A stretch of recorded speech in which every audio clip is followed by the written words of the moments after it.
नमस्कार दोस्तों, एक बार फिर से स्वागत है एक और नए लाइव सेशन में। कैसे हैं आप? जय श्री राम, राधे राधे। सबसे पहले तो खेद प्रकट करता हूं कि आज दोपहर वाला सेशन जो है वो अचानक से आपका बंद हो गया नेटवर्क इशू के कारण। और मैं आपको ये भी नहीं कह पाया कि नेट बंद हो गया है। जब तक मुझे पता चला तब तक नेट बंद हो चुका था, तो इसलिए आपको काफी परेशानी हुई होगी। आपने वेट किया होगा, इंतजार किया होगा वापस कनेक्ट होने का, लेकिन 15-20 मिनट तक नेट जो है वो में थोड़ी बाधा रही और जिसके कारण हम वापस कनेक्ट नहीं हो पाए। इसके लिए हम खेद प्रकट करते हैं। आइए शुरुआत करते हैं आज के सेशन की। चर्चा करेंगे यहाँ पर भारतीय राष्ट्रीय आंदोलन, जिसमें हम गांधीवादी युग पढ़ रहे हैं। अंतिम राष्ट्रीय आंदोलन के अंतिम दौर में हम पहुंच चुके हैं, तो प्रयास करेंगे कि आज इस टॉपिक को अपन जो है वो पूरा कर दें। सबसे बड़ा टॉपिक एक तो मुगल काल और एक भारतीय राष्ट्रीय आंदोलन। जो पिछली बार हमने एनसीईआरटी से करवाया था वो काफी सफिशिएंट था, लेकिन फिर भी बहुत सारे बच्चों की शिकायत थी कि सर उसमें डाटा कम है, तो आप हमें थोड़ा और विस्तार से करवाएं। तो इसीलिए हमने ये टॉपिक आपको जो है वो और ज्यादा विस्तार से करवा दिया है, और इतना करवा दिया है कि यहां से अब अगर कोई क्वेश्चन पूछा जाएगा तो वो आपका 100% जो है वो सही होगा। जिस बच्चे ने एनसीईआरटी की वो हमारी कंप्लीट एसएसटी की प्लेलिस्ट देखी है और उसके बाद जो रिवीजन क्लास कर लेता है, यानी एसएसटी का जो हमारा प्लेलिस्ट है जो हमने एनसीईआरटी से आपको करवाया है, अगर आप वो पूरा कर लेते हो और उसके बाद ये रिवीजन क्लास कर लेते हो और फिर आप प्रैक्टिस के लिए कुछ प्रीवियस क्वेश्चन जो हम आपको करवाएंगे ही या आप खुद कर लेते हैं, तो इससे आपकी जो तैयारी है एसएसटी की वो बहुत ही बेहतरीन सम्मानजनक स्कोर बनाने तक जो है वो चली जाएगी और आपको रीट में निश्चित तौर पर सफलता दिलाएगी। तो कैसे हैं ज्योति जी आप? देव कैसे हैं आप? अनवर अली स्वागत आपका।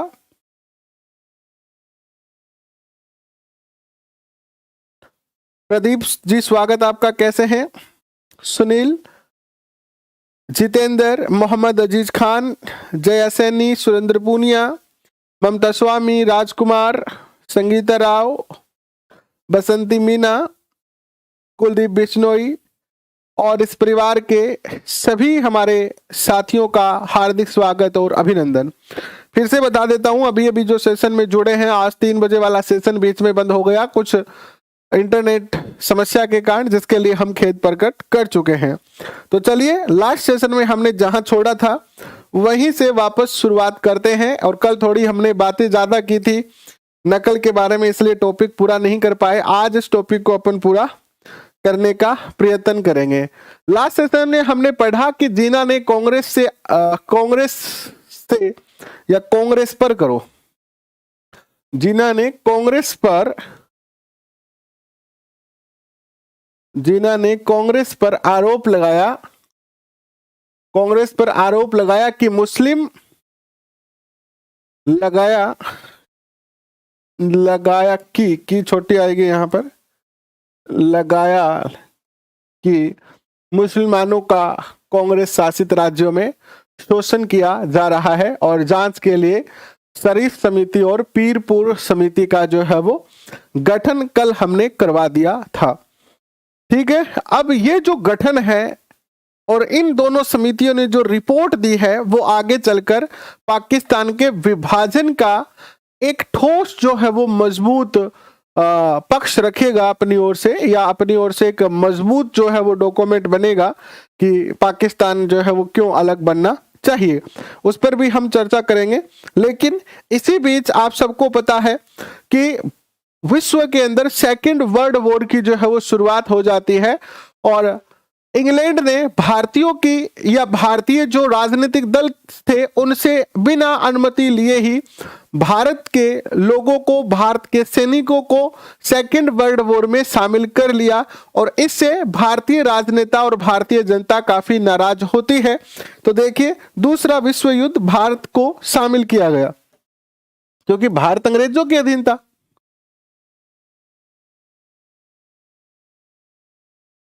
द्वितीय विश्व युद्ध प्रारंभ हो जाता है इसी दौर में और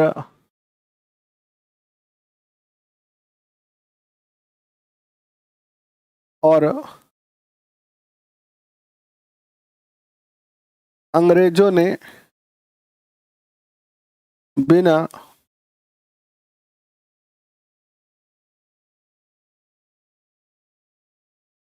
बिना भारतीयों बिना भारतीयों की अनुमति के भारत को विश्व युद्ध में शामिल कर दिया। क्योंकि हम अंग्रेजों के अधीन थे तो हम एक तरीके से इंग्लैंड की तरफ से जो है वो इस विश्व युद्ध में शामिल हो जाते हैं। 15 नवंबर 1939 को कांग्रेस ने इस बात का विरोध किया कि हमें सेकेंड वर्ल्ड वॉर में क्यों शामिल किया गया, और इसके विरोध को जताते हुए कांग्रेस के जो नेता थे, जिनकी भारत के 8 प्रांतों में सरकार थी। अब कल एक बच्चे ने मुझे व्हाट्सएप पर एक इसी स्क्रीनशॉट लेके भेजा कि सर आपने हमें अलग जगह पढ़ाया है कि 7 ही स्थानों पर कांग्रेस की सरकार बनी थी, तो 7 पर कांग्रेस की और 1 पर मुस्लिम लीग की। क्योंकि इस समय मुस्लिम लीग और कांग्रेस दोनों मिल चुके थे, है ना, बाद में ये फिर से अलग हो जाते हैं, लेकिन 7 कांग्रेस और 1 मुस्लिम, तो टोटल जो कांग्रेस की सरकारें थी वो 8 जो है वो प्रांतों में थी। 3 प्रांतों में जो थी वो अन्य क्षेत्रीय पार्टियों की जो है वो सरकार बनी थी। ठीक है, बिल्कुल आप ऐसा कर सकते हैं। आपको कोई भी दिक्कत आए आप हमें जो है वो व्हाट्सएप पर स्क्रीनशॉट भी भेज सकते हैं, अपनी समस्या को लिखकर भी भेज सकते हैं। और L2 में एसएसटी सब्जेक्ट में हिस्ट्री के बाद इकोनॉमिक्स का रिवीजन करवा दीजिएगा प्लीज सर। बिल्कुल करा देंगे संजू सैनी जी, क्यों नहीं करवाएंगे, करवा देंगे। आप जो कहोगे वो करवा देंगे, कोई दिक्कत नहीं है। लिखिए,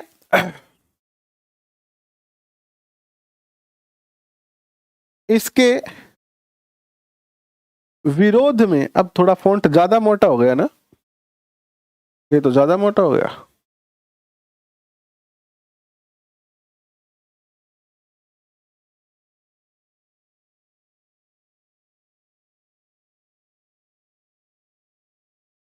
लिखिए, इसके विरोध में कांग्रेस ने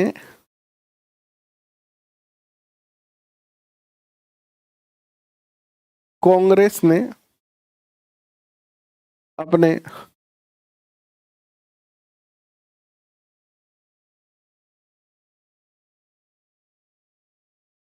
अपने शासित प्रांतों में इस्तीफा दे दिया। यानी एक तरीके से कांग्रेस की जो 8 राज्यों में सरकारें बनी हुई थी, वहां पर कांग्रेस ने जो है वो इस्तीफा दे दिया और वहां पर जो है वो सरकारें समाप्त हो गई। अपना विरोध प्रदर्शित करते हुए 22 दिसंबर 1939 को इसी बात से खुश होकर मुस्लिम लीग ने एक बहुत ही सुंदर क्वेश्चन यहां से बनेगा।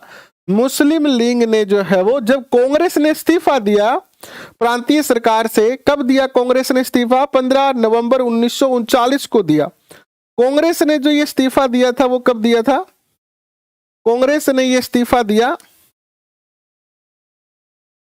15 नवंबर 1939 को इस्तीफा दिया। और इस इस्तीफे दिए जाने के बाद, ये इस्तीफे दिए जाने के बाद 22 दिसंबर 1939 को क्या मनाया गया बताओ? 22 दिसंबर 1939 को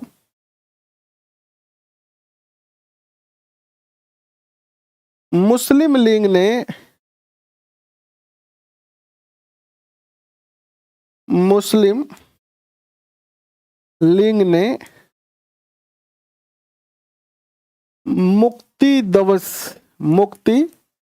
दिवस मनाया।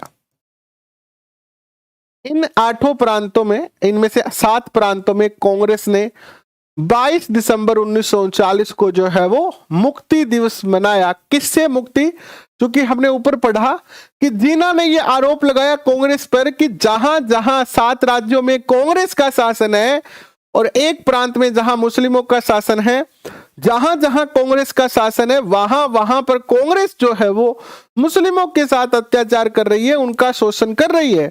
और इसके लिए इन्होंने 2 समितियां बना दी, शरीफ समिति और पीरपुर समिति। और इसके बाद जब सेकेंड वर्ल्ड वॉर के समय कांग्रेस ब्रिटिश शासन से नाराज होकर इन 7 प्रांतों में इस्तीफा दिया, तो मुस्लिम लीग के जो नेता हैं वो बड़े खुश हुए और इस दिन को यानी 22 दिसंबर 1939 को मुक्ति दिवस के रूप में सेलिब्रेट किया, ये कहते हुए कि कांग्रेस जिस सरकार से हमें जो सरकार हमारा शोषण कर रही थी उससे हमें मुक्ति मिल गई है। तो ये एक बहुत ही प्यारा क्वेश्चन है जो आपसे पूछा जा सकता है, इसको जरूर याद रखिएगा। ठीक है, एक बात आप अपने दिमाग में बिठा लीजिए कि टेस्ट सीरीज चाहे आप 1000 कर लीजिए, टेस्ट सीरीज आपको सफलता तक नहीं पहुंचा सकती है। और टेस्ट सीरीज तभी कारगर है जब आप पढ़ के जाते हो टॉपिक डिटेल में। 1000 क्वेश्चन पढ़ने से अच्छा एक टॉपिक डिटेल में पढ़ना है, क्योंकि आप 1000 क्वेश्चन जितने समय में पढ़ोगे उतने समय में अगर आप 2 टॉपिक अच्छे से तैयार करोगे तो आपका ज्ञान बढ़ेगा, आप उन टॉपिकों को हमेशा याद रखोगे, कभी नहीं भूलोगे। आजकल चूंकि YouTube पर ये एक नया ट्रेंड है पिछले 3-4 सालों में कि ज्यादातर YouTube पर जो है वो क्वेश्चन करवाए जाते हैं, और करवाए इसलिए जाते हैं क्योंकि बच्चे थोड़े से सरलता की ओर चले जा रहे हैं। डिटेल में पढ़ने में मजा नहीं आता, डिटेल में पढ़ने में जोर ज्यादा आता है। मुझे कॉल आते रहते हैं सारे दिन, सर हमें PDF दे दो, हम प्रिंट निकाल लेंगे। और मैं उनसे निवेदन भी करता हूं कि यार भाई लिख लो यार, गुरुजी लिखा के लिखने में टाइम लग गए, ये क्या कर रहे हो? टाइम तो तुम्हारा टाइम तो पढ़ाई में लग रहा है ना गुरुजी, जो PDF हो नहीं तो 3-4 बार पढ़ लिया। फिर भी कोई बात नहीं, आप जैसे कर रहे हो वैसे करते रहो, कोई दिक्कत नहीं, आपको जैसा सही लगे वैसा करते रहो। जिन बच्चों को डिटेल सही लग रहा है वो हमारे साथ डिटेल पढ़ लो, जिनको क्वेश्चन अच्छे लगते हैं वो हमारे अदर चैनल और बहुत सारे हमारे साथी हैं जो चैनल चला रहे हैं, वहां पर आप क्वेश्चन भी कर सकते हो।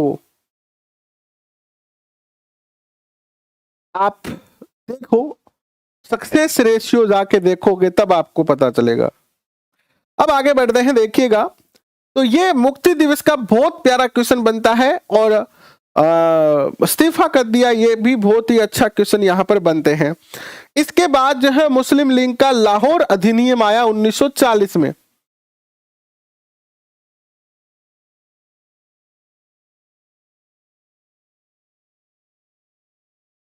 लीग का लाहौर अधिनियम 1940, इसमें मुस्लिम लीग ने स्पष्ट तौर पर कह दिया, इसके जो अध्यक्ष थे, लाहौर अधिवेशन कह लीजिए, इसके जो अध्यक्ष थे वो कौन थे? मोहम्मद जीना थे। कौन थे? मोहम्मद जीना थे। और इन्होंने स्पष्ट रूप से मांग कर दी। अधिवेशन, लाहौर अधिवेशन हुआ 1940 में मुस्लिम लीग का, और इस अधिवेशन के जो अध्यक्ष थे वो कौन थे? क्वेश्चन क्या पूछा जा सकता है कि मुस्लिम लीग ने पाकिस्तान की मांग कब की? जीना। और इस अधिवेशन में अलग राष्ट्र पाकिस्तान की मांग रखी गई, अंग्रेजों के सामने मांग रखी गई कि भैया पाकिस्तान अलग से बनाना पड़ेगा, हम मुस्लिमों के लिए हम पाकिस्तान के बिना नहीं मानने वाले हैं। लेकिन अगर थोड़ा सा और पीछे जाएं तो ये जो पाकिस्तान की मांग है ये सबसे पहले जिन्ना ने नहीं की थी। पाकिस्तान शब्द भी अलग से आया था, अलग राष्ट्र की जो मांग थी, अलग राष्ट्र की जो सबसे पहले मांग की थी कि मुस्लिमों के लिए अलग राष्ट्र होना चाहिए, वो 1930 में की गई थी।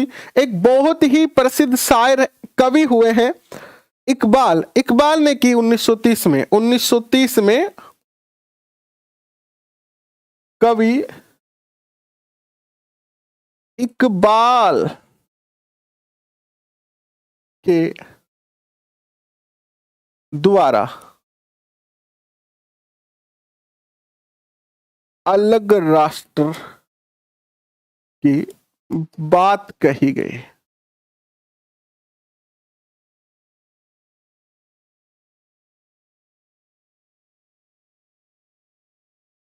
एक बात हमारे दिमाग में कोई बात आ जाती है, यानी एक बार हमारे दिमाग में कोई विचार उत्पन्न हो जाता है। हालांकि यहां जो कवि इकबाल थे उन्होंने ऐसे ही ज्यादा सीरियस होके ये बात नहीं कही थी कि मुस्लिमों के लिए अलग राज्य होना चाहिए या मुस्लिमों के लिए अलग राष्ट्र होना चाहिए। इन्होंने बहुत ज्यादा सीरियस होके बात नहीं कही थी ये, और इन्होंने सोचा भी नहीं था कि मैं जो बात कह रहा हूं उस बात का कितना बड़ा इफेक्ट पड़ेगा। लेकिन इन्होंने कह दी। जैसे कभी कभी हमारे कोई मन में बात आती है, हम कह देते हैं, हम नहीं सोचते हैं कि यार चलो मन में आया कह दिया। लेकिन उस एक विचार ने, ये एक 1930 का विचार है, और इस विचार ने आगे चलकर 1933 में कैम्ब्रिज विश्वविद्यालय में पढ़ने वाले, 1933 में कैम्ब्रिज विश्वविद्यालय में पढ़ने वाले दो बालक है। एक बालक का नाम है चौधरी रहमत अली। कैम्ब्रिज विश्वविद्यालय में पढ़ने वाला एक बालक है चौधरी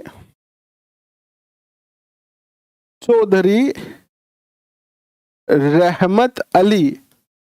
इस रहमत अली ने एक पर्चा छपवाया, एक पंपलेट छपवाया, ठीक है, और उस पंपलेट का नाम था नाउ और नेवर। नाउ और नेवर नामक एक पंपलेट छपाया इसने। नाउ और नेवर, इस पंपलेट के अंदर, इस पर्चे के अंदर इन्होंने जो है वो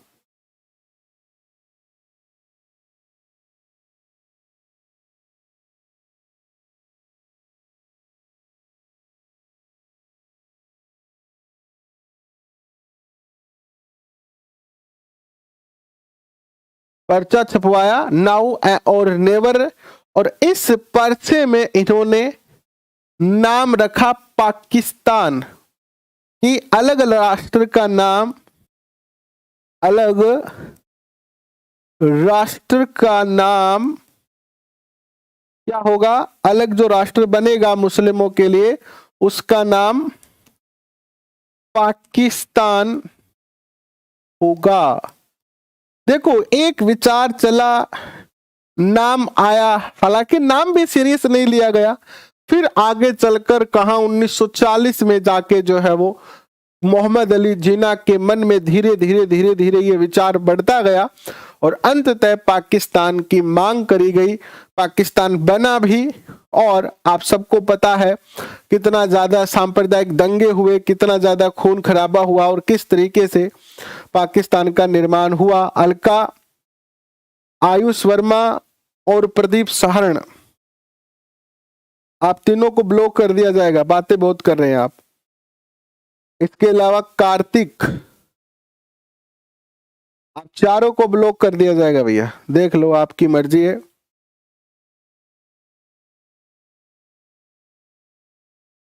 आपको पढ़ना है तो पढ़ो, वरना कोई दिक्कत नहीं है, वो आप तय करोगे आपको क्या करना है। तो इस तरीके से पाकिस्तान की जो है वो मांग होती है, और इसके बाद जो है वो अगस्त प्रस्ताव लाया जाता है, क्योंकि भारतीय यहां पर बहुत ज्यादा नाराज हो गए और अंग्रेजों को इन्हें किस में शामिल करना था, सेकेंड वर्ल्ड वॉर में शामिल करना था। तो अंग्रेजों ने भारतीयों को मनाने के लिए एक प्रस्ताव लेके आए जिसे अगस्त प्रस्ताव कहा गया। और ये जो अगस्त प्रस्ताव है ये कब आता है, 8 अगस्त 1940 को। 8 अगस्त 1940 को अगस्त प्रस्ताव लाया जाता है, और इस समय जो गवर्नर जनरल थे वो थे लिन लिथगो द्वारा। कौन लेके आता है इस प्रस्ताव को, गवर्नर जनरल लिन लिथगो, गवर्नर जनरल लिन लिथगो के द्वारा, ठीक है। और अगस्त प्रस्ताव क्या था, भारतीयों को भुलाने का एक प्रस्ताव था, जिससे कि भारतीयों की नाराजगी को थोड़ा कम किया जा सके। इसमें मुख्य प्रावधान ये रहा कि युद्ध परामर्शदात्री समिति का गठन किया जाएगा। इसके मुख्य प्रावधान क्या थे, मुख्य प्रावधान अगस्त प्रस्ताव के मुख्य प्रावधान ये था इसका कि एक तो जो है वो क्या किया जाएगा, युद्ध परामर्शदात्री समिति का गठन किया जाएगा, युद्ध परामर्शदात्री समिति का गठन किया जाएगा। पहला प्रस्ताव, पहला इसका प्रावधान था कि युद्ध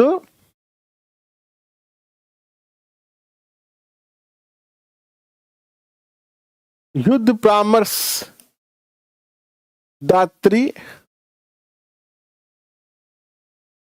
समिति का गठन किया जाएगा, पहला। दूसरा, इसमें यह बात कही गई कि कार्यकारी परिषद में भारतीयों का बहुमत होगा। जो कार्यकारी परिषद है, इसमें परिषद में जिनमें पहले भारतीयों की संख्या थी ही नहीं, उसमें परिषद में भारतीयों का बहुमत होगा। भारतीयों को बुलाना था ना इस समय, इसलिए। तीसरी बात इसमें यह कही गई कि डोमेनियन स्टेट बना दिया जाएगा भारत को। क्या बना दिया जाएगा, डोमेनियन स्टेट, डोमेनियन स्टेट बना दिया जाएगा। और ये सारे काम कब किए जाएंगे, जब आप हमारा युद्ध में सहयोग करोगे, और जैसे युद्ध समाप्त होगा तब। और संविधान बनाने की भी घोषणा कर दी गई इसमें, संविधान बनाने का आमंत्रण दिया गया भारतीयों को कि आप आओ और संविधान बनाओ, युद्ध के बाद हम संविधान लागू कर देंगे, डोमेनियन स्टेट बना देंगे भारत को, कार्यकारी परिषद में जो है वो भारतीयों का बहुमत करवा देंगे, और युद्ध परामर्शदात्री समिति हम गठित कर देंगे। उसके अकॉर्डिंग आप युद्ध में हमारा साथ दीजिए, और जैसे ही युद्ध समाप्त होगा ये सारी जो है सुविधा हम आपको दे देंगे। मैंने यहां पर कुछ मुख्य प्रावधान लिखे, इसके अलावा भी कुछ प्रावधान थे, लेकिन मोस्टली यहां से क्वेश्चन पूछा जा सकता है। इससे भारतीय काफी ज्यादा नाराज हुए। सबसे ज्यादा नाराजगी का विषय था डोमेनियन स्टेट। भारतीय अब जो है वो डोमेनियन स्टेट नहीं चाहते थे, और इसलिए गांधी जी ने व्यक्तिगत सत्याग्रह की जो है वो शुरुआत की। क्या की, व्यक्तिगत सत्याग्रह कांग्रेस ने शुरुआत की। इससे नाराज होकर कांग्रेस ने व्यक्तिगत सत्याग्रह की शुरुआत की।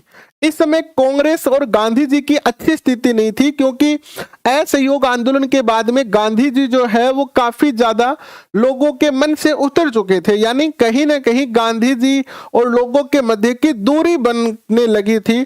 जो विश्वास गांधी जी पर असहयोग आंदोलन के समय था, वो अब विश्वास जो है वो धीरे धीरे क्या होता जा रहा था, कम होता जा रहा था। इसके बाद सविनय अवज्ञा आंदोलन भी असफल हो गए और गांधी जी ने जितने भी प्रयास किए वो सारे के सारे प्रयास जो है वो असफल हो रहे थे और जनता को धीरे धीरे लगने लगा था कि शायद गांधी जी भारत में जो है सफल नहीं हो पाएंगे। तो गांधी जी ने यह तय किया कि हम बड़ा सत्याग्रह न कर कर, क्यों गांधी जी ने ऐसा क्यों किया? देखो, एक मौका था कि दुश्मन कमजोर था। मूवी में एक डायलॉग सुना है आपने शोले मूवी में कि लोहा जब गर्म होता है तो उस टाइम अगर हथौड़ा मार दिया जाए तो अच्छा होता है। शोले मूवी में डायलॉग सुना है ना कि लोहा गर्म है, मार दिया जाए हथौड़ा। तो इस समय भी ऐसी परिस्थिति थी कि अंग्रेज जो है वो द्वितीय विश्व युद्ध में लगे हुए थे, उनकी स्थिति भी कमजोर थी। और यहां पर जो उग्रवादी, भारत में जो उग्रवादी दल थे, दो तरीके दल थे, एक नरम दल और एक उग्र दल, है ना। तो जो उग्र दल था उसने ये कहा भी, उसने ये राय भी दी देश को कि इस समय हमें बड़ा आंदोलन करना चाहिए, बड़ा आंदोलन करेंगे तो इससे अंग्रेजों से हमें मुक्ति आसानी से मिल जाएगी, क्योंकि इस समय अंग्रेज जो है वो भारत की ओर ध्यान न देकर वर्ल्ड वॉर में ध्यान दिए हुए हैं। लेकिन इस समय गांधी जी ने थोड़ी सी गलती और की, वरना यहां 1940 में भी हम आजाद हो जाते। लेकिन गांधी जी ने कहा कि नहीं, हम विश्व को यह दिखाना नहीं चाहते हैं कि हम ऐसा करने वाले हैं, हम अंग्रेजों का साथ देंगे, लेकिन साथ भी ऐसा देंगे कि अपना विरोध प्रदर्शित करते हुए साथ देंगे। यानी हम एक दिन उनके विपक्ष में भी नहीं जाएंगे और उनका साथ पूर्णतः साथ भी नहीं देंगे, लेकिन हम ऐसा साथ देंगे कि उनको पता चले कि हम कहीं ना कहीं उनसे नाराज हैं। तो हम बड़ा आंदोलन नहीं करेंगे, अगर हम बड़ा आंदोलन करेंगे तो अंग्रेजों को दिक्कत होगी यहां पर, तो हम छोटे आंदोलन करेंगे, व्यक्तिगत तौर पर सत्याग्रह किए जाएं, एक एक व्यक्ति सत्याग्रह करे। और इसीलिए यहां पर गांधी जी ने जो है वो व्यक्तिगत सत्याग्रह करने का प्रयास, अपना प्रोग्राम बनाया।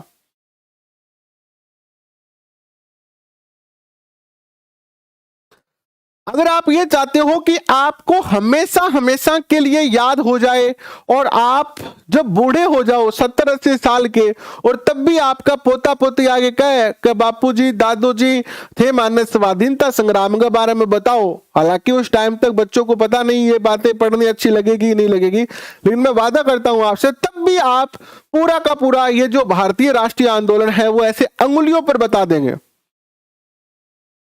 और ऐसा करने के लिए आपको पढ़ना पड़ेगा वैसे जैसे आप कक्षा 10वीं में पढ़ते थे। क्यों याद नहीं हो रहा है? आप बहुत सारे लोग हैं जो लंबे समय से याद कर रहे हैं, तैयारी कर रहे हैं, लेकिन याद नहीं रहता है। उसका पीछा इसके पीछे एक सबसे बड़ी दिक्कत यही है कि हम अब पढ़ाई इतनी करते हैं, हम एक्चुअली पढ़ते ही नहीं है, हम रटते हैं। रीट 2021 में हमने रटा, 22 में भूल गए, 22 आई तो फिर से हमने जीरो से शुरू की, जीरो से तैयारी शुरू करी। अब 22 में रीट का पेपर दे लिया, मनोविज्ञान वही है जो 21 में थी वही 22 में थी, पूरा सिलेबस वही था, लेकिन फिर भी हमें 22 में जीरो से शुरुआत करनी पड़ी, करी। अब देखो मुख्य परीक्षा में भी लगभग 80% सिलेबस रीट वाला ही है, लेकिन फिर भी हम जीरो से पढ़ रहे हैं। हर बार हमें दोबारा पढ़ना पड़ता है क्योंकि हम अधिगम नहीं करते हैं। हम ज्यादातर बच्चे तो क्या करते हैं कि नोट्स के पीछे भागते हैं कि उसके नोट्स पढ़ लूं, उसके नोट्स पढ़ लूं, ये पढ़ लूं, वो पढ़ लूं, वो खुद कुछ पढ़ते ही नहीं है। और जब तक आप किताब लेके बैठोगे, रजिस्टर लेके बैठोगे ना ऐसे, और एक एक लाइन अपने हाथ से लिखोगे, तो जो आप हाथ से लिखोगे वो यहां छपता जाएगा। और किसी भी टॉपिक को आप खुद पढ़ लीजिए, ध्यान से, ध्यान केंद्रित करके उस चीज को समझने का प्रयत्न करेंगे और आप धीरे से अपने मन को, दिमाग को केंद्रित करके अगर पढ़ोगे तो आपको ऐसा याद हो जाएगा कि हो सकता है कि आप मान लो कि भाई सन भूल जाओ, डेट भूल जाओ, ये हो सकता है, लेकिन आपको पूरा का पूरा जो है वो मामला समझ में आ जाएगा। फिर आपको जैसे ही कोई एग्जाम आया क्विक रिव्यू करना पड़ेगा, डेट वगैरह सब याद कर ली, टॉपिक तैयार है। लेकिन हम क्या है, हमारी आदत बन गई है कि बस पेपर के लिए पढ़ते हैं हम, और ज्यादातर बच्चे तो ऐसा करते हैं कि शॉर्टकट अपनाते हैं। आजकल क्या है कि शॉर्टकट वाली पढ़ाई होने लगी है ना, शॉर्टकट वाली, ये पढ़ लो बस, इसके अलावा कुछ मत पढ़ना, ये पढ़ लो, मैंने कह दिया एनसीईआरटी पढ़ लो, बाकी कुछ मत पढ़ना, किसी ने कहा दिया कि ये मेरी बुक है ये पढ़ लो, बाकी कुछ मत पढ़ना, और हम क्या है कि वही सीमित रह जाते हैं। एनसीईआरटी मैंने कह दिया कि मेरे वन लाइनर क्वेश्चन लो, बाकी कुछ मत पढ़ना। वन लाइनर क्वेश्चन पढ़ के आप कुछ समय के लिए क्वेश्चन याद रख सकते हो, लेकिन उन क्वेश्चन के पीछे का कॉन्सेप्ट आपको पता कब चलेगा, जब खुद आप एनसीईआरटी पढ़ोगे, खुद आप बुक पढ़ोगे, तब पता चलेगा। तो ढंग से तैयारी करनी है तो थोड़ी मेहनत ज्यादा करनी पड़ेगी। देखो, अगस्त प्रस्ताव के अंदर ये हुए व्यक्तिगत सत्याग्रह 1940 में शुरू होते हैं, और सबसे पहले कौन करता है व्यक्तिगत सत्याग्रह, ये क्वेश्चन आपसे पूछा जा सकता है कि सबसे पहले व्यक्तिगत सत्याग्रह किसने किया। प्रथम सत्याग्रही कौन था, बताओ, प्रथम सत्याग्रही कौन था। तो प्रथम सत्याग्रही, बहुत अच्छा क्वेश्चन है, विनोबा भावे, विनोबा भावे ये प्रथम थे। दूसरे थे जवाहरलाल नेहरू, और तीसरे जो व्यक्तिगत सत्याग्रही थे वो थे आपके ब्रह्मदत्त। कौन थे, ब्रह्मदत्त।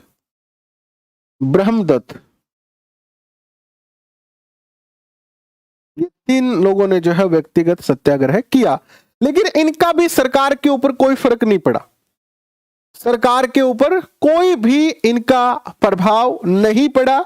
इसके बाद सरकार जो है वो क्रिप्स मिशन लेके आती है 1942 में। क्या लेके आती है, Cripps mission. Cripps mission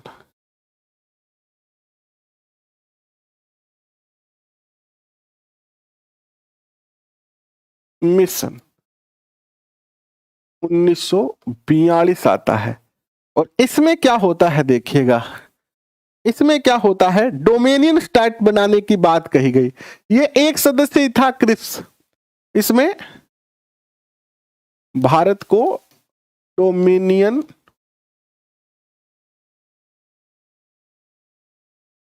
state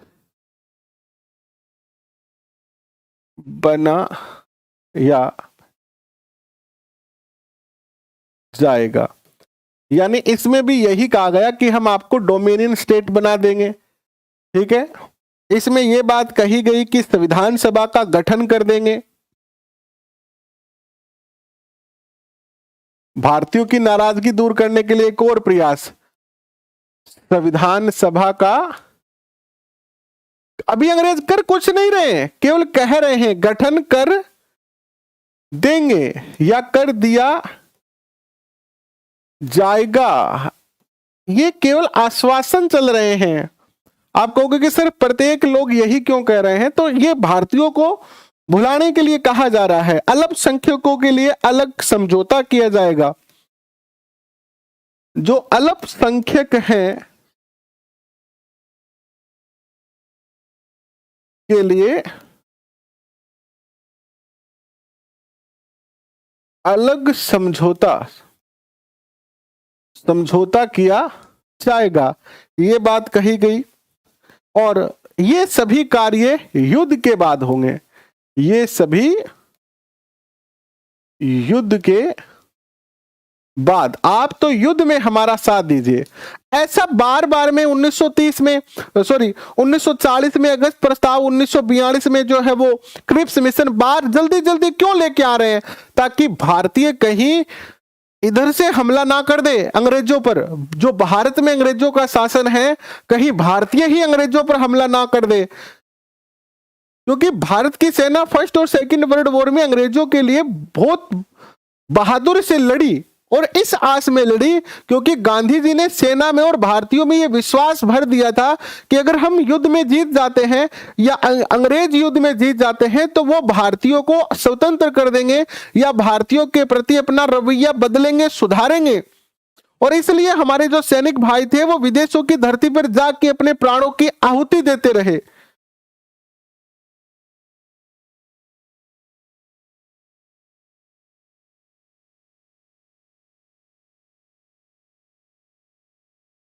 नहीं, अभी 27 तक तो नहीं मिलेगा, 27 के बाद ही मिलेगा ऋण का। अब 27 तो हो ही गई वैसे, आज तो 28 हो गई है, लेकिन आप जनवरी में आए, जनवरी में आए रीट का प्रमाण पत्र लेने के लिए, जनवरी से पहले नहीं आए। अब इन सारे प्रस्तावों से नाराज हो गए गांधी जी बहुत ज्यादा। गांधी जी के समझ में आ गया अब कि अंग्रेज ऐसे नहीं मानेंगे। भारत छोड़ो आंदोलन शुरू हुआ। देखो, आंदोलन शुरू होता है, हम गांधी जी को अहिंसक मानते हैं और वास्तव में गांधी जी अहिंसक रहे। उनका मानना था कि अंग्रेज ऐसे मान जाएंगे, लेकिन फाइनली अंत तय देर ही सही, लेकिन गांधी जी को भी ये बात समझ में आ गई कि अंग्रेज ऐसे मानने वाले नहीं हैं। और गांधी जी ने जो है वो भारत छोड़ो आंदोलन की जो है वो शुरुआत की, और इसमें ये घोषणा की करो और मरो की।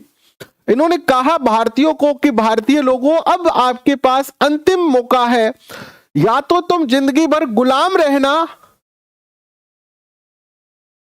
या मरो का अर्थ क्या है, जिंदगी भर गुलाम रहना, मरते रहना, या फिर अब कुछ कर जाओ, अब कुछ कर जाओ, ये समय आ चुका है करो और मरो का। और अगस्त प्रस्ताव व क्रिप्स मिशन से नाराज होकर गांधी जी ने ये जो है वो आंदोलन छेड़ा था। कारण क्या था आंदोलन का? कारण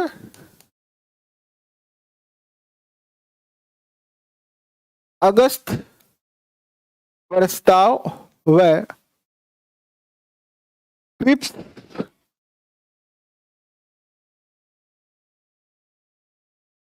मिशन से नाराजगी, यानी इनमें कोई भी बात ऐसी नहीं कही गई थी जो कि भारतीयों के हित में हो। और 14 जुलाई 1942 को 14 जुलाई 1942 को वर्धा में कांग्रेस कार्य समिति में,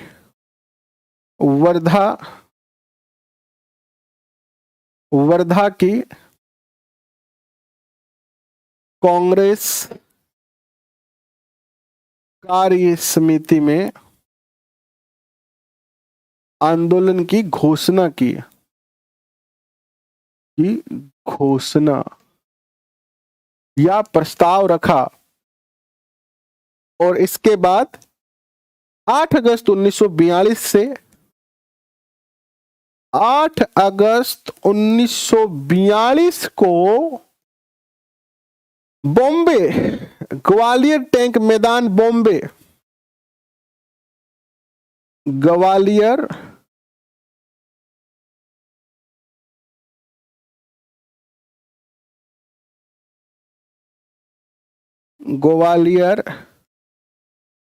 टैंक मैदान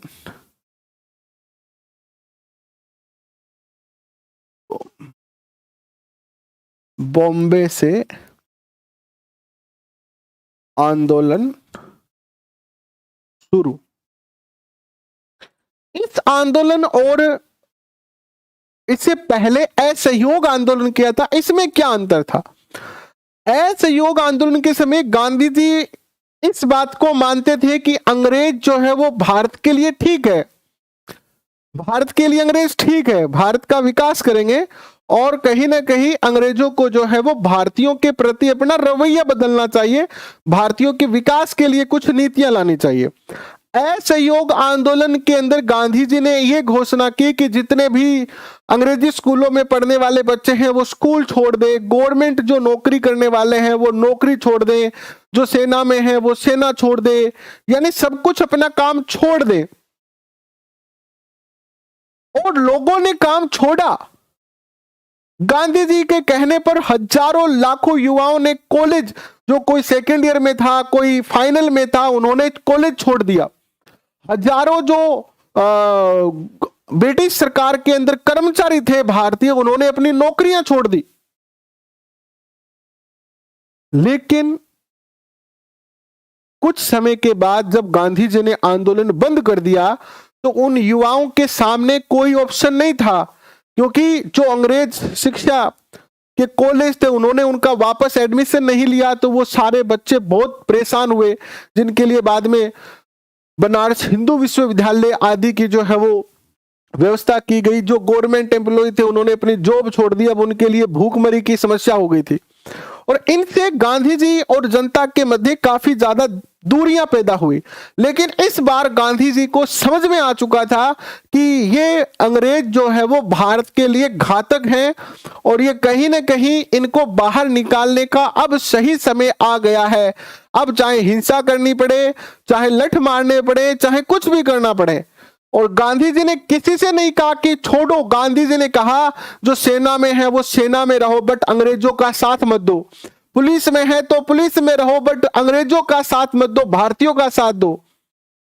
और सबको कहा कि आप जो भी कर रहे हो वो करते रहो, बस आपको ये मानना है कि आप भारतीयों के पक्ष में हो। और इस आंदोलन में, भारत छोड़ो आंदोलन के अंदर 8 अगस्त 1942 को ही रात को 12 बजे अंग्रेजों ने एक ऑपरेशन चलाया, जिस ऑपरेशन का नाम 9 अगस्त 1912 को अंग्रेजों ने एक ऑपरेशन चलाया, ऑपरेशन 0 आवर। और ऑपरेशन 0 आवर में रातों रात जितने भी कांग्रेस के बड़े नेता थे, जवाहरलाल नेहरू, गांधी जी, इन सबको, जितने भी वरिष्ठ नेता थे जो इस आंदोलन का नेतृत्व कर सकते थे, उन सबको पकड़ के जेलों में बंद कर दिया, नजरबंद कर दिया। अंग्रेजों ने सोचा कि ठीक है, बड़े नेता को अंदर डाल दिया है, अब छोटे नेता कुछ तो, अब क्योंकि आंदोलन के जो नेतृत्व करता है अगर उनको पकड़ लेते हैं तो पीछे के लोगों के हौसले टूट जाते हैं। जैसे मान लो आप आज गए वहां पर और वहां पर उपेंद्र यादव को अगर गिरफ्तार करके ले जाती है पुलिस, तो फिर आप जैसे और मेरे जैसे बच्चे कितनी देर वहां डटे रहेंगे? हम तो निकलेंगे ही फिर कि भाई नेता ही पकड़ा गया तो अब हम क्या करें। और यही नीति के तहत अंग्रेजों ने गांधी जी और सारे वरिष्ठ नेताओं को गिरफ्तार कर लिया। लेकिन इस बार अंग्रेजों ने जो नहीं सोचा था वो हो गया। जैसे ही इन वरिष्ठ नेताओं को पकड़ के नजरबंद किया, इनको जेल में डाला, जो युवा कांग्रेस के नेता थे, जो युवा नेतृत्व था, उनके हाथ में कांग्रेस आ गई। और युवा तो आपको पता है युवा होते हैं, और उन्होंने फैसला कर लिया कि अब चाहे कुछ भी हो जाए। और गली गली, मोहल्ले महल्ले, जहां पर भी अंग्रेज दिखते थे पकड़ते, मारते। और बहुत भीषण जो है वो इसमें क्या हुआ, अहिंसा हुई। जगह जगह पर अंग्रेजों को पीटा गया, अंग्रेजों की ऐसी हालत कर दी। पुलिस उनकी सुन नहीं रही थी, क्योंकि पुलिस सारी की सारी इस आंदोलन के पक्ष में थी, सेना आंदोलन के पक्ष में थी। जितने भी प्रशासनिक अधिकारी थे वो सब आंदोलन के पक्ष में हो गए, क्योंकि थे तो इंडियन ही सारे। और अंग्रेजों की बहुत बुरी हालत यहां पर हो जाती है। और यही आंदोलन था जिसने तय कर दिया कि भारत अब आजाद हो चुका है। बस ऑफिशियली कुछ कागज कार्रवाई बाकी थी, बाकी इस आंदोलन की समाप्ति तक अंग्रेजों ने बहुत प्रेशर डाला गांधी जी पर कि आप आंदोलन बंद कर दो।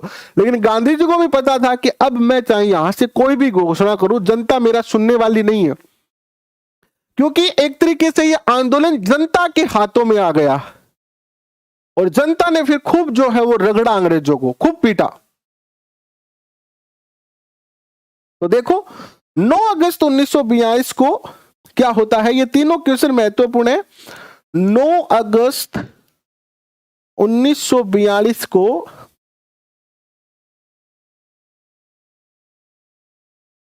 अंग्रेजी सरकार ने ऑपरेशन 0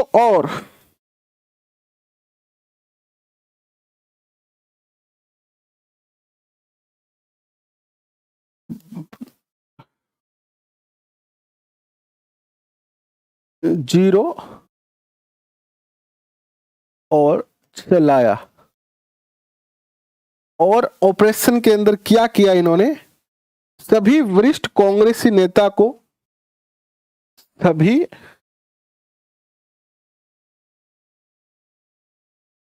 कांग्रेसी नेताओं को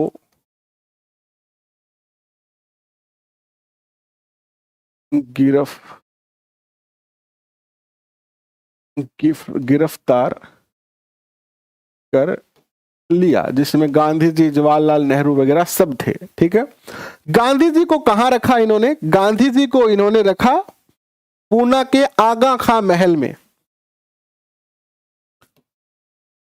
गांधी जी को पूना के आगा खां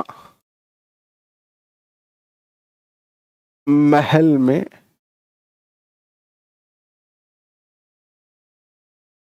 नजरबंद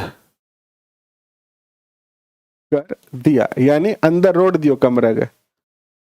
ठीक है, ये था भारत छोड़ो आंदोलन। जेल में नहीं रखा था इनको, ये क्वेश्चन पूछा जा सकता है। इनको आगा खां महल में रखा था, जहां पर इनको जो है वो आम जनता के संपर्क में नहीं आने दिया और एक कमरे में बैठा दिया, बैठे रहो यहीं पर, ना लोगों से मिलना, ना कुछ कहना, ना कोई बात। और काफी ज्यादा दबाव डाला कि आप जो है वो जनता से अपील करें कि वो आंदोलन बंद करें। अनवर अली जी, आपके सबसे ज्यादा कमेंट जो है वो डिलीट हो रहे हैं, इसका अर्थ है कि आप बातें कर रहे हो और आप सबसे बार बार निवेदन किया जा रहा है कि बातें ना करें, क्योंकि अब बातें करोगे तो आगे फिर आप बातें करने लायक नहीं रहोगे। वैसे भी नकल के प्रकरण इतने ज्यादा बढ़ रहे हैं और इस समय अगर ढंग से नहीं पढ़ाई की तो फिर बंटेगा नहीं अपना कुछ। ठीक है, नेतृत्व किसने किया इस आंदोलन का? अब आंदोलन का नेतृत्व किसने किया? नाम देखना, क्वेश्चन पूछा जा सकता है, आंदोलन का नेतृत्व किसने किया? क्योंकि मुख्य मुख्य नेता तो सारे कहां चले गए थे? जेलों में चले गए थे। तो आंदोलन का नेतृत्व फिर किसने किया?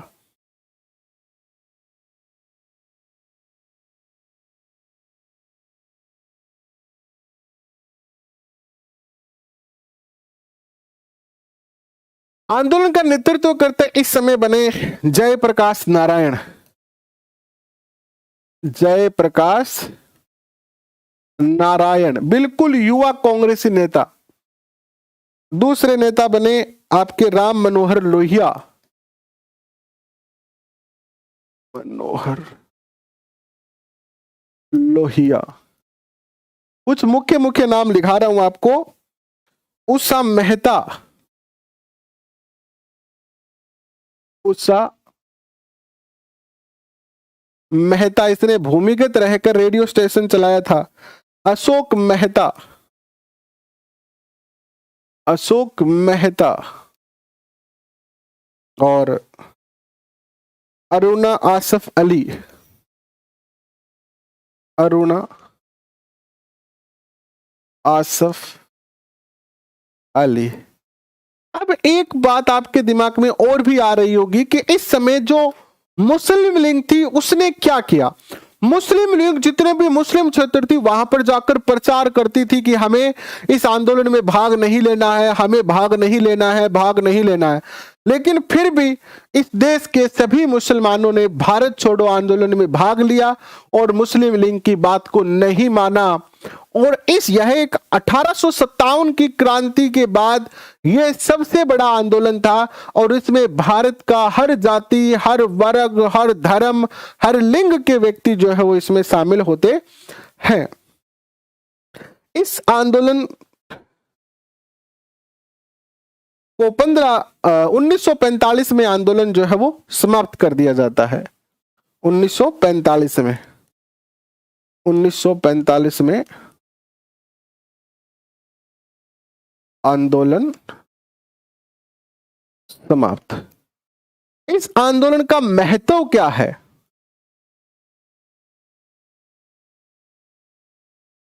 आंदोलन का महत्व, तो इस आंदोलन में भारत की आजादी निश्चित हो चुकी थी। 1857 की क्रांति के बाद भारत का सबसे बड़ा आंदोलन था ये। 1857 के बाद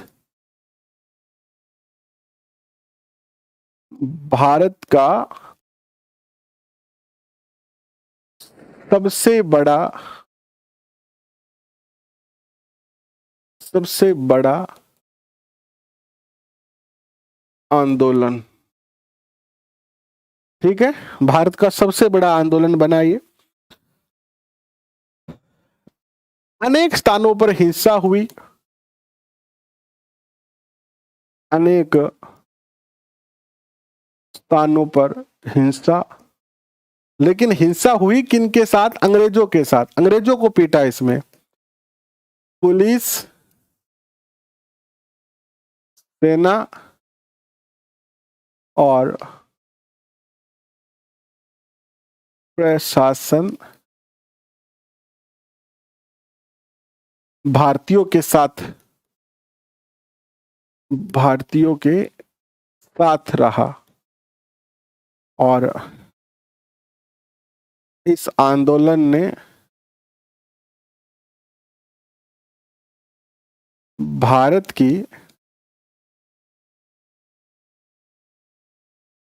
आजादी सुनिश्चित कर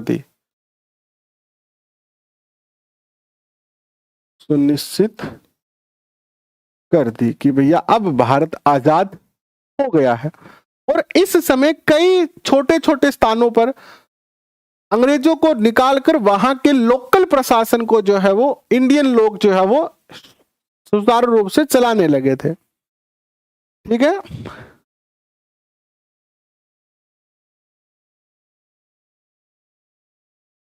अब बीच में एक समस्या, आंदोलन तो समाप्त हो चुका था, लेकिन अभी भी एक सबसे बड़ी समस्या ये थी कि जीना अभी भी जो है वो अलग राष्ट्र की मांग पर अड़ा हुआ है। मोहम्मद अली जीना जो है वो अभी भी अलग राष्ट्र की मांग पर जो है वो अड़ा हुआ है और वो नहीं मान रहा है। तो ऐसी स्थिति में एक चक्रवर्ती राजगोपालाचारी फॉर्मूला अपनाया गया। क्वेश्चन पूछा जा सकता है किससे संबंधित है ये? चक्रवर्ती राजगोपालाचारी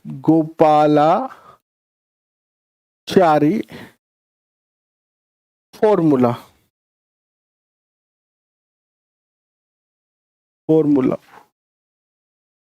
ये एक ऐसी जीना के सामने कुछ प्रस्ताव रखे गए ताकि जीना मान जाए। उनको कहा गया कि देखो जीना, कोई बात नहीं है, हम ऐसा करेंगे, देश तो एक हो जाएगा और तुम्हें अलग जो है वो राज्य दे देंगे। अलग क्या दे देंगे? तुम्हें राज्य दे देंगे, लेकिन सेना एक होगी, विदेश नीति एक होगी और देश एक होगा। हम दो राष्ट्र नहीं बनते हैं, तुम्हें अलग से जो है वो दे देंगे, साधन दे देंगे, कोई दिक्कत नहीं है, तुम टेंशन मत लो। लेकिन नहीं माना। जीना जो है वो बिल्कुल जिद्दी था और इसमें कहीं ना कहीं भारत के विभाजन में जीना और पंडित जवाहरलाल नेहरू और गांधी जी, इन तीनों के आपसी संघर्ष थे और सत्ता की भी कहीं ना कहीं लालसा थी। दो परिस्थितियां हो सकती थी, हालांकि अब हम चर्चा कर सकते हैं, या तो गांधी जी या तो नेहरू जी मान जाते या फिर जीना मान जाते, लेकिन दोनों अपनी अपनी सत्ता की लालसा के लिए भारत को दो भागों में बांट देते हैं। विभाजन की स्थिति में राजगोपालाचारी ने कहा कि अगर विभाजन होता है तो विभाजन की स्थिति में हम बीच का रास्ता अपनाते हैं। विभाजन की स्थिति में रक्षा, विदेश नीति और संचार, रक्षा, विदेश नीति और संचार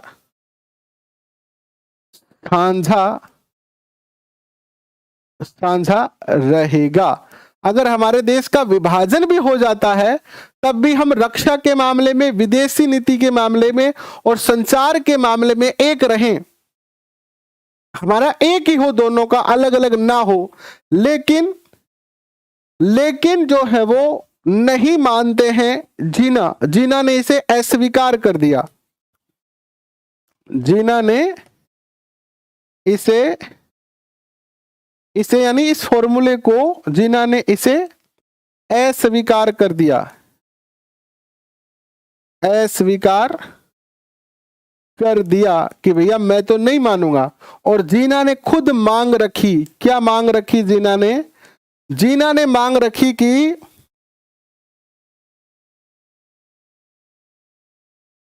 पूर्वी और पश्चिमी पाकिस्तान के लिए एक गलियारा बनाया जाए। पूर्वी, जो बांग्लादेश बन गया है अब, पूर्वी और पश्चिमी पाकिस्तान के लिए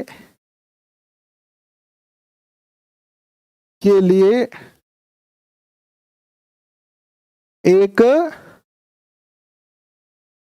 गलियारा बनाया जाए। जीना ने तीसरी मांग रख दी कि पूर्वी और पाकिस्तान दो ये देश होंगे, आधा भाग क्योंकि बंगाल वाला भाग पूर्वी पाकिस्तान बनेगा और पाकिस्तान पाकिस्तान बनेगा, और इन दोनों को जोड़ने के लिए बीच में एक गेल्लू होना चाहिए ताकि मैं इन भी न जासका, है ना। ऐसी मांग रखी किसने? जीना ने। गांधी जी ने जीना को समझाया कि अरे जीना मान जा। और एक और मांग रखी जीना ने कि ये जो मांग है, यानी अंग्रेजों के भारत छोड़ने से पहले विभाजन होना चाहिए। अंग्रेजों के भारत छोड़ने के पहले, क्योंकि जीना जानता था कि भारत अंग्रेज छोड़ गए तो फिर बंटवारा शायद ना हो, तो जीना ने कहा कि अंग्रेजों के भारत छोड़ने से पहले विभाजन होना चाहिए, विभाजन होना चाहिए। ये भी जीना की जो है वो एक मांग रही। अब गांधी जी ने जीना को बहुत समझाया, अरे मान जा जीना बेटे, अब बाप क्यों करे तू, यहाँ क्यों दिखाना, देश का टुकड़ा करा पड़े रहे। और जीना को कायदे आजम कहा।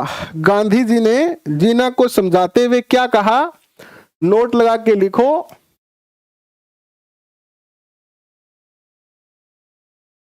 गांधी जी ने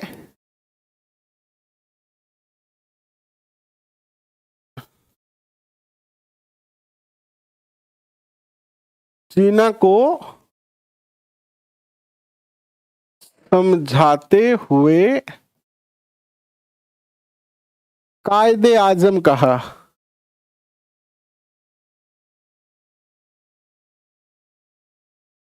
आजम कहा, लेकिन जीना नहीं मानने वाला था। यह निश्चित था कि जीना नहीं मानेगा। जीना एक ही स्थिति में मांग सकता था कि जीना तने भारत को प्रधानमंत्री बना देगा, बाकी जीना नहीं मानने वाला था। नहीं माना जीना। इसके बाद बेवेल प्लान आता है, अंग्रेजों के द्वारा बेवेल प्लान रखा जाता है। बेवेल प्लान ये कब आया? अब थोड़ी सी इंग्लैंड की स्थिति अलग हो चुकी है। इंग्लैंड जो है वो सेकेंड वर्ल्ड वॉर में हार गया, प्लस इंग्लैंड में सरकार भी बदल गई है। तो 1945 में ये प्लान आता है, और इसमें क्या क्या प्रावधान थे देखिएगा। इसमें प्रावधान किया गया कि कार्यकारी परिषद में गवर्नर जनरल तथा सेनापति के पद को छोड़कर सभी भारतीय होंगे। मुख्य बात ही लिख लो, कार्यकारिणी परिषद में हिंदू मुस्लिम एकता शिमला सम्मेलन बुलाया गया, राजनीतिक कैदियों को रिहा कर दिया गया। बेवेल ने देखो एक तो ये कहा कि शिमला सम्मेलन होगा जिसमें हिंदू मुस्लिमों का जो विवाद है वो सुलझाया जाएगा। हिंदू व मुस्लिम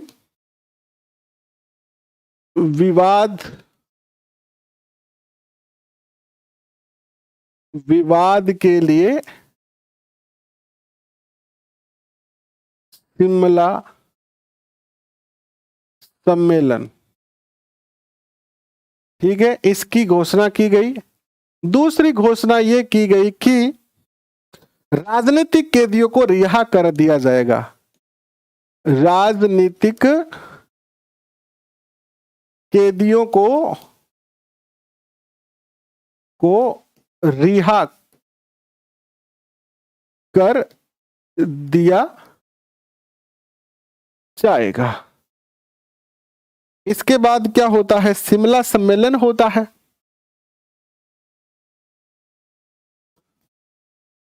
शिमला सम्मेलन, शिमला सम्मेलन में कांग्रेस का प्रतिनिधि कौन था? क्वेश्चन पूछा जा सकता है। और यह हुआ आपका जून 1945 में, जून 1945 में। इसमें एक तो जीना था, और कांग्रेस की तरफ से कौन शामिल होता है इसमें? कांग्रेस ने अब की बार एक मुस्लिम को भेजा। कांग्रेस ने किसे भेजा? मौलाना अबुल कलाम आजाद को। मौलाना अबुल कलाम आजाद। और जीना था ही इसमें, जीना मुस्लिम लीग की तरफ से, जीना। और इन्होंने बैठक की, लेकिन ये बैठक असफल रही। इसमें टोटल 22 सदस्य थे। कितने लोग गए थे इसमें? 22 सदस्य गए थे, लेकिन ये मीटिंग जो है वो असफल रही। जीना नहीं माना, असफल रही। अब जीना नहीं माना, हर तरीके का प्रयास कर लिया गया। तो फिर जाकर जो है वो क्या किया गया? कैबिनेट मिशन 1946 आता है। क्या आता है? Cabinet mission 1946।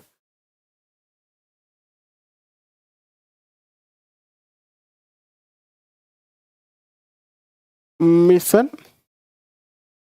1946 आता है, और इसमें घोषणा कर दी गई। क्या घोषणा कर दी गई? कैबिनेट मिशन 1946 में घोषणा कर दी गई अखिल भारतीय संघ बनाया जाएगा। ये तो घोषणा वैसे पहले से की जा रही है, इसको मैं नहीं लिखा रहा हूं। मुख्य मुख्य घोषणा बता देता हूं आपको। इसमें यह किया गया कि अंतरिम सरकार का गठन किया जाएगा, और पाकिस्तान की मांग अस्वीकार कर दी गई। दो ही मुख्य बातें हैं इसमें। अंतरिम सरकार का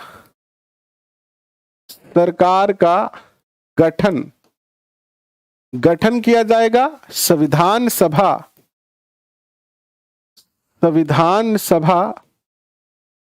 का निर्माण और पाकिस्तान की मांग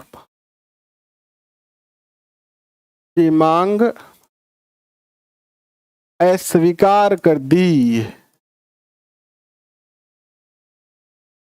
और इस बात को लेकर चीना बड़ा नाराज हुआ, और ये जो दिन था वो भारतीय के इतिहास में हमेशा के लिए काले दिन के रूप में माना जाता है।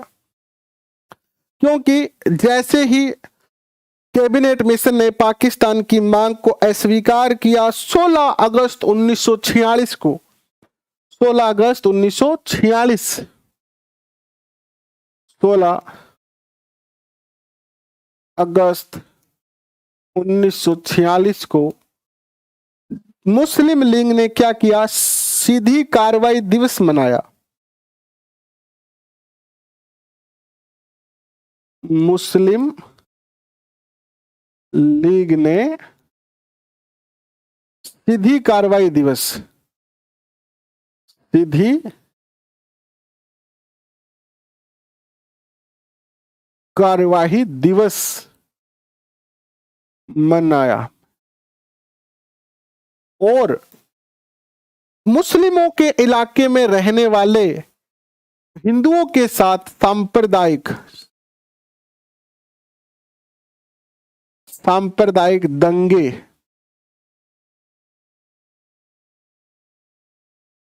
दंगे हुए, और यहां पर हिंदू मुसलमान बहुत भीषण स्थिति हुई। ठीक वैसी स्थिति जैसे आपको गदर मूवी के अंदर शुरुआती दौर में दिखाई जाती है, ठीक वो ही स्थिति यहां पर होती है। तो क्वेश्चन पूछा जाता है सीधी कार्रवाई दिवस कब मनाया गया? इसके बाद एटली घोषणा होती है। क्या होती है? एटली घोषणा, क्लीमेंट एटली, क्लीमेंट एटली घोषणा। और ये जो घोषणा होती है आपकी, ये होती है 20 फरवरी 1947 को, 20 फरवरी 1947 को। एटली इस समय प्रधानमंत्री थे ब्रिटेन के, ब्रिटिश प्रधानमंत्री थे। माउंट बेटन को गवर्नर जनरल बनाया गया, माउंट बेटन को गवर्नर जनरल बनाया। पहली घोषणा में पहला कार्य यह किया गया, जून 1948 को भारत को आजाद कर दिया जाएगा। जून 1948 तक भारत को आजाद कर दिया जाएगा। दूसरी घोषणा यह की गई, जो कि भारतीयों के लिए सबसे बड़ी घोषणा रही। तीसरी जो घोषणा की गई वो क्या की गई? तीसरी घोषणा यह की गई कि ये दो घोषणा की गई। इसके बाद एक और जो है वो योजना आती है जिसे माउंट बेटन योजना कहते हैं। ये लास्ट योजना थी आपकी, माउंट बेटन योजना। माउंट बेटन योजना यह कब आती है? यह आती है 3 जून 1947 को, 3 जून 1947 को। और बेटन ने बना दिया रेड क्लिफ आयोग। 15 अगस्त को भारत पाकिस्तान 2 डोमिनियन स्टेट बना दिए गए। 15 अगस्त को भारत व पाकिस्तान हो गए तैयार। एक और काम किया, रेड क्लिफ आयोग का गठन कर दिया गया। रेड क्लिफ आयोग का गठन, जो कि रेड क्लिफ रेखा का निर्धारण करेगी। भारत स्वतंत्रता अधिनियम 1947 को आता है, अंतिम अधिनियम था ये। भारत स्वतंत्रता अधिनियम 1947, 18 जुलाई 1947, 18 जुलाई 1947 को। और भारत आजाद हो गया। देशी रियासतों के साथ जितनी भी संधियां थी वो समाप्त कर दी गई। और ये कहा गया कि जब तक भारतीय अपना संविधान नहीं बना लेते हैं तब तक भारत शासन अधिनियम 1935 के अनुसार भारत का जो है वो शासन चलेगा। और उसके बाद थे जानो और थारो राम जाने, मैं तो जावा, अंग्रेजी ये कह के भाग गए सारे के सारे। तो ये है आपका भारतीय राष्ट्रीय आंदोलन। मैंने अपनी तरफ से पूरा प्रयत्न किया है और जितना भी इस टॉपिक को रीड के नजरिए से गहरा करवाया जा सकता था उतना गहरा हर एक बिंदु को टच करते हुए हमने इस टॉपिक को किया है। और पिछले काफी दिनों से हम ये टॉपिक कर रहे हैं। मुझे आशा है कि आपको निश्चित तौर पर यह पसंद आया होगा। और फिर आप इस टॉपिक को देखने के बाद तुलना करते हुए मुझे बताना। अगर आप कहीं कोचिंग करते हैं, आप कहीं पर किसी ऑनलाइन कोर्स में पढ़ते हैं, तो बताना कि आपको कितना अच्छा लगा हमारा ये सेशन। अगर कुछ कमी लगे तो कमेंट में जरूर बताना। इसके एक पार्ट की पीडीएफ मैं आपको दे चुका हूं, सेकंड पार्ट की पीडीएफ आपको कल मैं आपको दे दूंगा। अभी के लिए बस इतना ही। बहुत बहुत धन्यवाद, थैंक यू। फिर मिलते हैं एक और नए सेशन में। तब तक के लिए पढ़ते रहे, हंसते रहे, मुस्कुराते रहे और नव वर्ष की आपको हार्दिक शुभकामनाएं।